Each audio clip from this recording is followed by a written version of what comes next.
आणखी 2 चरण जे आहेत त्यामध्ये सुद्धा उदाहरणं दिली आहेत आणि हे फार गोड अशी उदाहरणं आहेत. तेव्हा हे समजून देण्याआधी आपण भजन करूया.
अभंगाचं पहिलं चरण आहे कुमुदिनी. सुद्धा विचारला तो कोणता अभंग घेतला. मामांनी मला अभंग विचारला, काकांनी मला विचारला. म्हटले अभंग कधीतरी ऐकला आहे पण जरा अवघड वाटते. म्हटलं काय अवघड आहे, खूप मस्त अभंग आहे. काय आहे ना, अभंग जो बनवले आहेत ना ते काय म्हणजे त्याला जोडच नाही. मी असं सांगेल माऊलींचे अभंग काय दृष्टांत पेरले, त्यातून काय सिद्धांत सांगितले आहेत असा हा अभंग आहे. मला फार आवडलेला अभंग आहे म्हणून मी विठ्ठलाच्या चरणी ही सेवा देण्याकरता हा अभंग निवडला आहे. आणि या अभंगात काय सांगतात महाराज, मी जसं मागे म्हटलं की जेव्हा तुला काही कळत नाही असं जेव्हा तुकोबाराय म्हणतात आणि ते सप्रमाण उदाहरण देऊन सांगतात. तर त्यातलं पहिलं उदाहरण आहे कुमुदिनी काय जाणे तो परिमळ भ्रमर सकल भोगीत असलेले. कुमुदिनी, कुमुदिनी म्हणजे फूल, परिमळ म्हणजे त्यातला सुवास. कुमुदिनी काय जाणे तो परिमळ आणि भ्रमर सकल भोगीत असलेले. भ्रमर म्हणजे भुंगा. कुमुदिनी परिमळाचं महत्व त्या फुलाला आहे. ते महत्व हजारो किलोमीटर लांबून आलेला तो भुंगा. तो भुंगा काय भलं मोठा आपण ते मोहळाचं म्हणजे सहज बघतो. राजा महाफुलसला राजाने लगेच चटकन 5 नाणी काढून दिली बाईच्या हातात आणि लगेच सांगितलं मला हार फार आवडला आहे, उद्या यापेक्षा मोठा हार करू नये, मी तुला 10 नाणी देईन. बाईला कशी झोप लागते, राजाने आपल्याला हार सांगितलाय त्याच्यासाठी 10 नाणे मिळणार आहे म्हटल्यानंतर कशी झोप लागते. दिवसभर वन फिरली आणि मोगऱ्याचे जेवढे फुलं असतील तेवढे तोडून आणले आणि भला मोठा हार तयार केला. दुसऱ्या दिवशी दरबार भरला आणि दरबारामध्ये मात्र राजा हजर नाही. 11 वाजता दरबार भरणार होता, राजा अब्सेंट. 11चे 11:15 झाले, 11:15चे 11:30 झाले, 11:15 झाले, 12 वाजून कधी मला 10 नाणे मिळतात. चित्र विचित्र होतं. राजा म्हणतो ती बाई निघाली हार घेऊन राजाकडे येणार, तर राजा म्हणते बाई तिथंच थांबा, येऊ नका. म्हणजे का काय झालं, हो बाई तुम्ही काल मला हार दिला, तो मी गळ्यात घातला, त्याचे फुलं मला रुतले आणि तेव्हापासून माझी छाती दुखते. नाजूक राजा त्या फुलामुळे त्याची छाती दुखते. तर म्हटलं आता नका, हा हार परत घेऊन जा, मला हार नका देऊ. बाई नाराज झाली. इतका मोठा कालपासून वन केली, एवढा मोठे फुलं गोळा केले, एवढा मोठा हार तयार केला आणि राजा म्हणते परत घेऊन जा. बाई निघाली आल्या पावलाने आणि राजा तिथूनच म्हणते ती बाई म्हणते याला राजा कोण केलं? परिमळाचा हार कधी पाहिला का? विठ्ठल.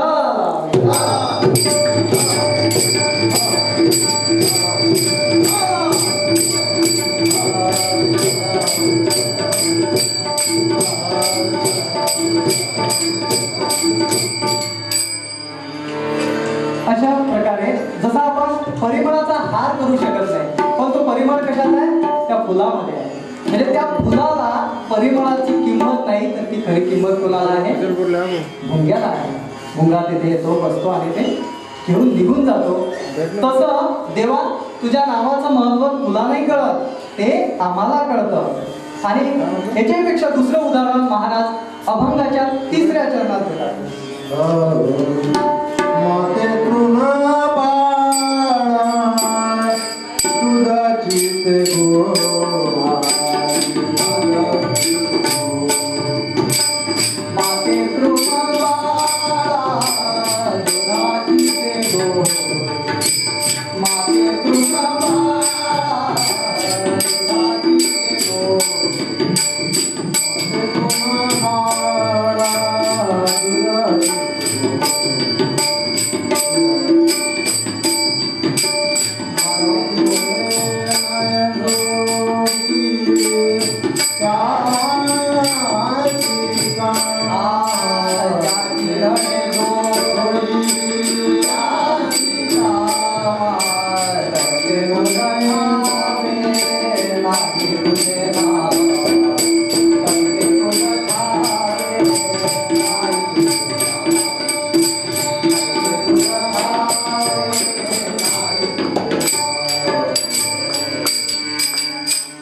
पुढचं उदाहरण देतात. आपण आधीचं उदाहरण असं बघितलं की कुमुदिनी काय जाणे परिमळ, म्हणजे त्या फुलाला परिमळाची किंमत नाही. आणि दुसरं उदाहरण काय देतात? माते तृण बाळा दुधाची ते गोळी, ज्याची नाही जोडी त्यासी कामा. हा दृष्टांत तुकोबारायांनी तेव्हा दिलेला आहे, त्यांचं निरीक्षण किती महान असेल. तृण, तृण म्हणजे गवत. गाय रवंत, गाय तृण खाते, गवत खाते, त्याचं रवंत करते. रवंत झाल्यानंतर जे केमिकल प्रोसेस आहे त्यानंतर तिच्या शरीरामध्ये दूध तयार होतं आणि ते दूध वासरू पितं. त्या वासराला त्या दुधाची किंमत आहे. तसंच मातेच्या स्तनामध्ये दूध असतं, पण त्या दुधाची खरी किंमत त्या बाळाला असते. माते तृण बाळा दुधाची ते गोडी, ज्याची गोडी त्याची कामा. म्हणजे त्या दुधाची किंमत खरी कोणाला कळते? ती बाळाला कळते. तुम्हाला माहिती असेल, मुलगा मुलगी जन्माला आल्यानंतर, बाळ जन्माला आल्यानंतर 1 तासाच्या आत, म्हणजे 1 तासानंतर आईचं दूध जे आहे ते बाळाला दिलं जाते. त्यामध्ये एवढं प्रोटीन किंवा एवढ्या काही चांगल्या गोष्टी असतात. त्या मुलाची रोगप्रतिकार शक्ती असेल, त्याची पुढची डेव्हलपमेंट असेल, शारीरिक डेव्हलपमेंट असेल, शारीरिक वाढ असेल, ती कशावर निर्भर असेल? तर त्या मातेच्या दुधावरती निर्भर आहे. आणि एवढंच नाही, तुम्हाला सर्वांना माहिती असेल की 6 महिन्यापर्यंत आईचं दूध पाजणं मुलाला फार कंपल्सरी आहे, आवश्यक आहे. आणि त्यावेळेला आपण त्या बाळाला पाणी सुद्धा देत नाही. तर तेवढं महत्वाचं ते दूध आहे. त्या बाळासाठी ते दूध अमृताचं काम करते. पण त्या आईला त्या दुधाची किंमत नाही, ती बाळाला आहे. कारण की ते बाळ त्या दुधावरच जगतं.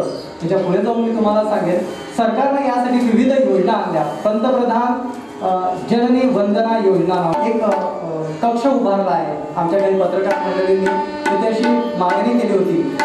मंत्रालयामध्ये वेगवेगळ्या भागातून महिला मंडळी येते, त्यांच्या खांद्यावरती मुलं असतात, मुलं बाळा, आणि त्यांना दूध पाजायचं असते. तर ते असे रस्त्यावर कसं पाजणार?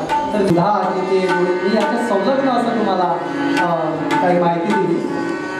तर त्या दुधाची किंमत खऱ्या अर्थाने बाळाला कळते. माते तृण बाळा दुधाची ते गोळी, ज्याची नाही जोडी त्याची कामा. म्हणजे पहिलं उदाहरण दिलं ते फुलाचं आणि परिमळाचं. दुसरं उदाहरण दिलं ते मातेच्या दुधाचं आणि बाळाचं. आणि याच्या पुढे जाऊन महाराज अभंगाच्या 3ऱ्या आणि शेवटच्या, 4थ्या आणि शेवटच्या चरणात सांगतात.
शेवटच्या चरणामध्ये तुकाराम महाराज सुंदर उदाहरण देतात. पहिलं उदाहरण मी तुम्हाला सांगितलं, दुसरं उदाहरण सांगितलं आणि शेवटचं उदाहरण महाराज सांगतात. तुका म्हणे मुक्ता फळ शिंपी पोटी नाही त्याची भेटी भोग दिये. तुका म्हणे मुक्ता फळ ते नाव मोती. तुका म्हणे मुक्ता फळ शिंपी पोटी, शिंपल्याच्या पोटामध्ये शिंपल्याच्या चटकासारखी. निकाल भोपाळवरून इथपर्यंत येईपर्यंत कुठंच पाऊस सापडला नाही हो. आणि आमच्या दिल्लीमध्ये नको तेवढा पाऊस नाही. असो, निसर्गाची करणी म्हणतात. तर मुख्य मुद्द्यावर येतो. स्वाती नक्षत्राचा पाऊस जर पडला जमिनीवरती तर चांगलं भरघोस असं पीक येतं. दुसरं, स्वाती नक्षत्राचं पाणी जर का सापाच्या तोंडात पडलं तर त्याचं विष होतं. आणि तिसरी गोष्ट काय, स्वातीचे जे उदक भक्ती मोती व्याळी, जर ते उदक शिंपल्याच्या पोटात पडलं, शिंपल्यामध्ये पडलं तर त्याचा मोती होतो. अशा 3 गोष्टी स्वाती नक्षत्राचं पाणी पडल्याने होत. मी परत पहिल्या मुद्द्यावरती असा येईल, मी परत एका गहन मुद्द्यावरती आपलं लक्ष आकर्षित करू इच्छितो. जसं आता म्हटलं की पाऊस नाही, ती पेरण्याची वाट तात्काळतेनं आपण बघतोय. काही भागात पेरण्या झाल्यात, काही भागात पेरण्या नाही. तर आपल्याला खरंच हा चिंतनाचा विषय आहे. शासनानं जलयुक्त शिवार नावाची योजना सुरू केली आहे. त्या माध्यमातून नदी नाले त्यांना असं त्याला बांध करून ते पाणी जे आहे ते जमिनीत मुरवलं जाते, जेणेकरून पाण्याची पातळी जी आहे ती पातळी जमिनीमध्ये राहील. आणि त्यामुळे काय होईल की आपले पिकं जे आहे ते डोलाने उमलतील, ते डोलाने आपल्याला दिसतील. मात्र तुम्हाला माहिती असेल या करजगाव पट्ट्यात म्हणा काही भागामध्ये बोरवेल खूप खोल गेली आहे. तर आम्हाला याचंही भान ठेवायला लागेल. जेव्हा पाऊस येते तेव्हा पावसाचं पाणी वाया जाणार नाही, त्याचा संचय केला जाईल, ते जमिनीतच मुरवल्या जाईल, याच्याहीकडे आम्हाला लक्ष द्यावं लागेल. त्या स्वाती नक्षत्रावरून मला ही गोष्ट आपल्याला सांगावायची होती, ती मी आपल्याला सांगितली. स्वाती म्हणजे काय, तर तेच पाणी जर का पाण्याचा थेंब जर का त्या शिंपल्यामध्ये पडला तर त्याचा मोती होतो. पण त्या शिंपल्याला मोत्याची किंमत नाही. ती खरी किंमत कोणाला आहे तर ती रसिकाला आहे, ती सराफाला आहे. तुम्हाला माहिती आहे एखादी बाई तिच्या गळ्यामध्ये घालते मोती. बिगबारी हा प्रकार आहे पुण्या बाजूला आपण बघतो. त्या कानाला मुलं सुद्धा असं एक पुन्हा लावतात आणि त्याला मोती लटकवतात, खूप सुरेख दिसतो असं. तर त्या शिंपल्यामध्ये जरी तो मोती जन्माला येतो, त्या शिंपल्याला त्याची किंमत नाही. तर ती खरी किंमत कोणाला आहे, रसिकाला आहे, ती सराफाला आहे.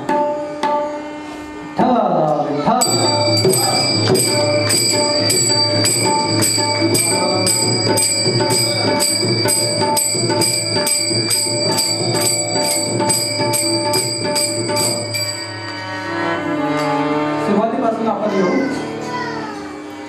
की महाराज म्हणतात तुझं नाव, त्याचं महत्व तुला माहिती नाही. आणि ते पटवून देण्यासाठी 3 उदाहरणं या अभंगातून वेगवेगळ्या चरणांमध्ये ते पेरतात. कुमुदिनी काय जाणे तो परिमळ भ्रमर सकल भोगीत असे. म्हणजे त्या फुलामध्येच परिमळ असतो, पण त्याची किंमत फुलाला नाही, ती कोणाला आहे, भ्रमराला. दुसरं उदाहरण दिलं, माते तृणबाळा दुधाची ते गोडी ज्याची नाही गोडी त्याची गावा. म्हणजे दूध मातेच्या स्तनामध्ये दूध आहे, पण त्या दुधाची किंमत मातेला नाही, ती कोणाला आहे, ती बाळाला आहे. आणि तिसरं उदाहरण असं दिलं की ज्या शिंपल्यामध्ये तुका म्हणे मुक्ता फळ शिंपी पोटी नाही त्याची भेटी भोगली. जरी त्या शिंपल्यामध्ये त्या मोत्याचा जन्म होत असला तरी त्या शिंपल्याला त्या मोत्याची किंमत नाही. तसंच मग सांगायचा मुद्दा हा आहे की त्या फुलाला किंमत आहे ती कशामुळे, भुंग्यामुळे. म्हणजे तो भ्रमर आहे त्यामुळे त्या फुलाला किंमत आहे, त्या कुमुदिनीला किंमत आहे. बाळामुळे मातेच्या दुधाला किंमत आहे, मोत्यामुळे शिंपल्याला किंमत आहे. तशी भगवंता तुला जी किंमत आहे ती कुणामुळे आहे, आमच्यामुळे आहे. आम्ही तुझा नावाचा महिमा जाणतो, त्यामुळे आमच्यामुळे काय तुला महत्व आहे. हा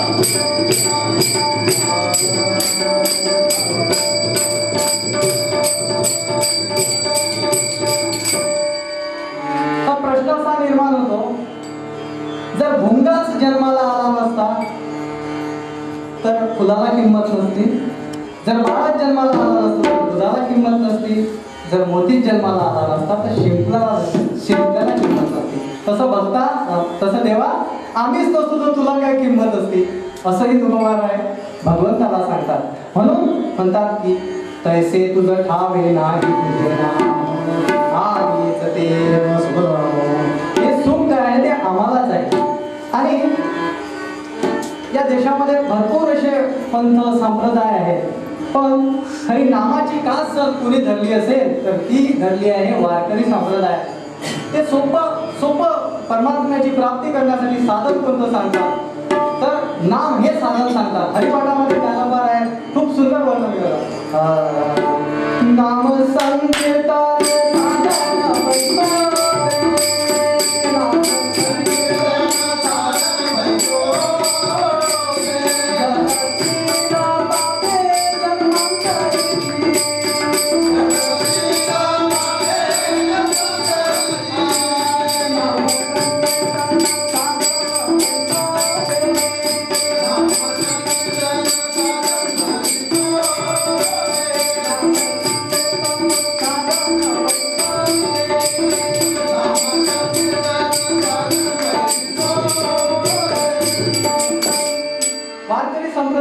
भगवंताच्या प्राप्तीसाठी एकमेव साधन सांगितलं ते म्हणजे नाम. नाम कुठेही घेता येते, कुठेही म्हणजे बसता उठता तुम्हाला नाव घेता येते. काही पंथांमध्ये मी त्यांच्यावरती टीका नाही करत, पण काही अमुक केलं पाहिजे, टमुक केलं पाहिजे, उठल्याबरोबर देवाची आंघोळ केली पाहिजे, देवाला चहा पाजला पाहिजे, असे काही यांनी त्यावरती टीका नाही करत. पण असे भरपूर काही गोष्टी सांगितलेल्या आहेत, साधनं फार कठीण करून सांगितले आहेत. मात्र तुम्हाला माहिती असेल आताच पंढरपूरची वारी झाली, लाखोचा हुंडा असतो, अगदी शिस्तबद्धपणे चालतो आणि मुखात एकच नाव असते, राम राम जय राम जय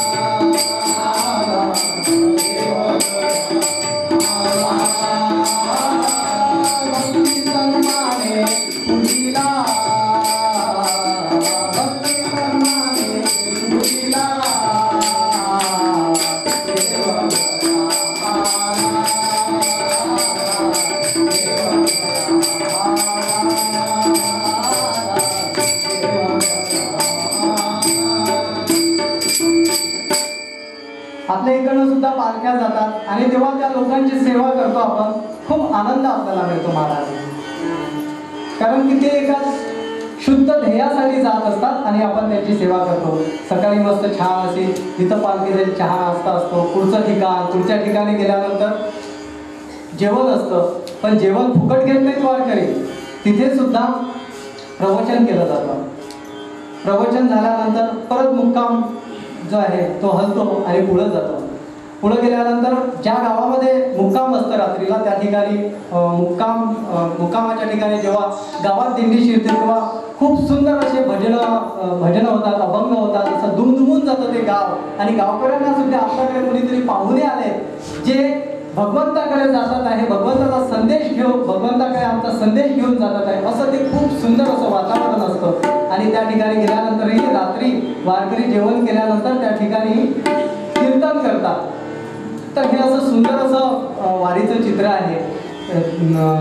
खूप साऱ्या संतांनी वारीचं चित्र रेखाटलं आहे. मला सांगायचं यातून हेच आहे की वारकरी संप्रदायामध्ये नाम साधना ही श्रेष्ठ साधना सांगितली आहे.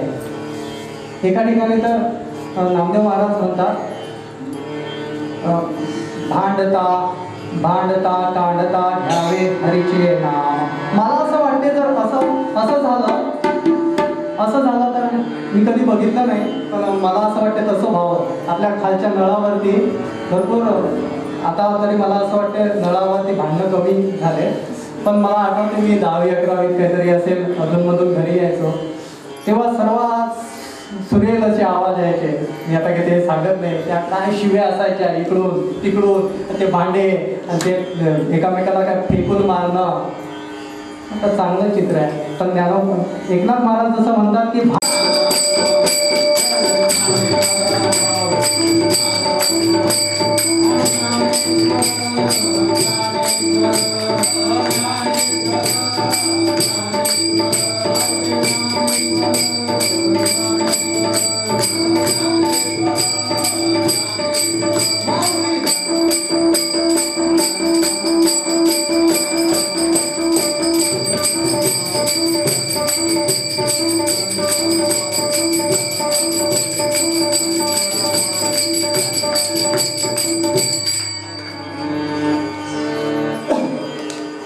कुमुदिनी काय जाणे तो परिमळ भ्रमर सकल भोगित असे तैसे तुझ ठाव नाही हे राम नामे जते प्रेम सुखदा माते तृणबाळा दुधाची ते गोळी याची नाही गोळी रामा तुका म्हणे मुक्ता फळ शेवटी पोटी नाही त्याची भेटी. असा सुंदर असा हा अभंग कीर्तनाचा अभंग. आज मला आपल्याशी 2 शब्द बोलायचे आहेत. ते असे की तब्बल 12 वर्षानंतर मी या मंचावर उभा आहे. 2005 जेव्हा अमरावतीला शिकायला होतो तेव्हापासून जसं पुणे दिल्ली असा सर्व प्रवास, तेव्हापासून माझं कीर्तनाचा म्हणजे प्रसंगच आला नाही. तसा एकदा आला होता, काही कारणास्तव होऊ शकला नाही. मात्र यासाठी मी सर्वस्वी धन्यवाद मानले आमचे श्यामदादा. त्यांना मी एक फोन केला. माझी खरी इच्छा होती की ह्या मंदिराचं माझ्यासाठी खूप खूप महात्म्य आहे. मला असं वाटतं आमच्या पुण्यासाठीच हे मंदिर खूप मोलाचं आहे. त्यातून खूप म्हणजे संस्कारी मुलं आम्ही घडलो. त्याचा आम्हाला आयुष्यभर म्हणजे त्याबद्दल आम्ही कृतज्ञच राहू. आणि या मंदिरामध्ये ज्या मंदिरामध्ये मला आजही आठवते, जेव्हा मी शाळेत जायचो तेव्हा आई मला सर्वप्रथम इथे पाठवायची. जोपर्यंत मी दर्शन करून येत नाही तोपर्यंत मला दूध नाही मिळायचं, चहा जे काही असतं. आणि म्हणजे ही शिस्त होती त्यावेळेला. शंकर काका इथं पुढं गेलो आणि आज छोटी बहू सेवा करतो. तर खऱ्या अर्थानं आज त्याच विठ्ठल रखुमाईच्या चरणी ही सेवा मला अर्पण करताना आपल्या सर्वांचे इथे आभार मानायचे आहेत. आपण अगदी हा घरगुती कार्यक्रम आपण माझ्यावरील प्रेमापोटी या ठिकाणी आलात. आणि खरं तर मी असं सांगतो तुम्हाला, शेवटपर्यंत क्लायमॅक्स असा होता आजच्या कीर्तनाचा. 8 वाजता मी मामांशी बोललो तेव्हा आणि तुमच्या समोर ही सेवा मला देता आली. तत्पूर्वी उद्या गुरुपौर्णिमा आहे. ही एकच या ठिकाणी अभंग जो आहे त्याचं थोडंसं महत्त्व सांगून मग संपवतो. विठ्ठल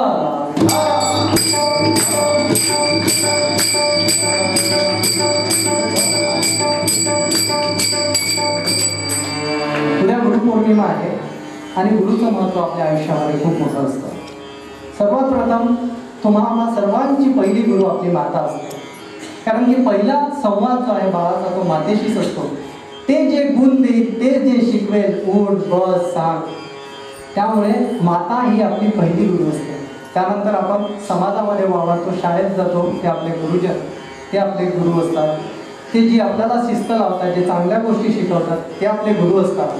त्यानंतर एन केन प्रकारे आपल्याला इथून तिथून सर्व गोष्टी मिळत असतात, तेही सुद्धा आपले गुरुच असतात. तर या दिवशी आपण त्यांचं ऋण फेडायचं असतं. पण आपल्याकडे फार मोठा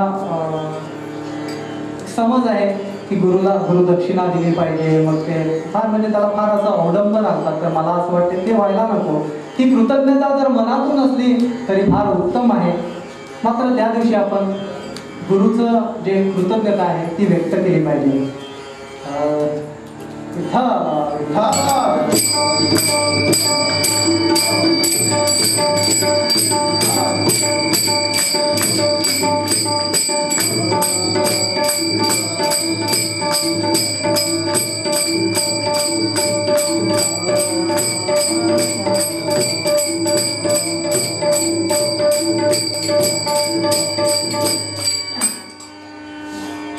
मला अभंग आठवत नव्हतं.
श्री गुरु सारिका असता पाठी राखाडी लेखा राजयाची कांता काय भीक मागे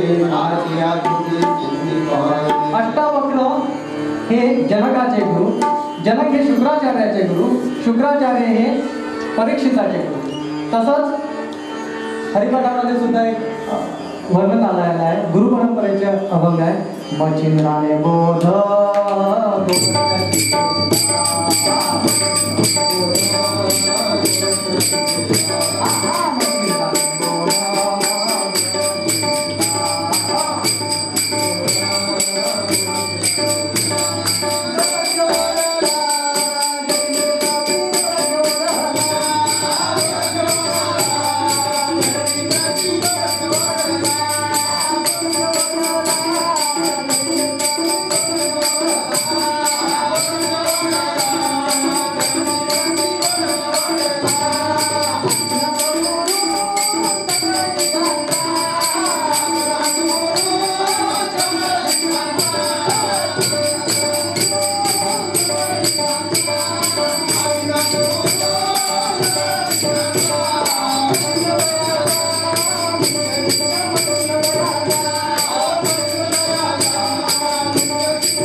गहिनीनाथ महाराज हे निवृत्तीनाथांचे गुरु आणि निवृत्तीनाथ महाराज हे ज्ञानेश्वरांचे गुरु, अशी ही गुरु परंपरा आहे. तर आपणही आपल्या आयुष्यामध्ये ज्यांच्याकडून चांगल्या गोष्टी शिकलो होता त्यांना उद्या कृतज्ञता व्यक्त करू. आणि या ठिकाणी आपण माझं हे वेडेवाकडे बोल जे ऐकून घेतले, समजून घेतले, मला असं वाटते जे काही मी चांगलं बोललो ते माझ्या गुरूंची आणि मला काही कळलं त्यातून मी सांगायचा प्रयत्न केला. आणि जे काही माझं चुकलं असेल तर ते मला परत द्या आणि काही चांगलं घेता आलं तर ते घ्या. विठ्ठल.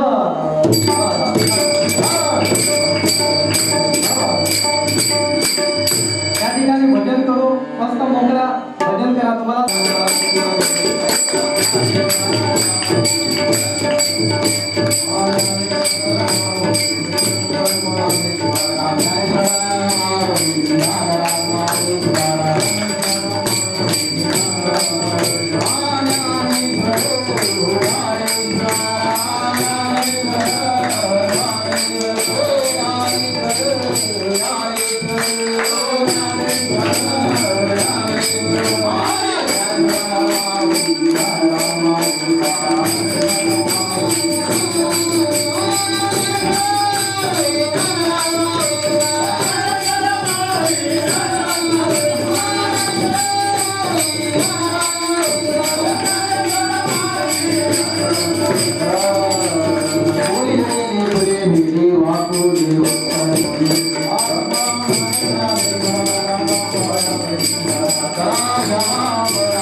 आरती करू.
आरती आरती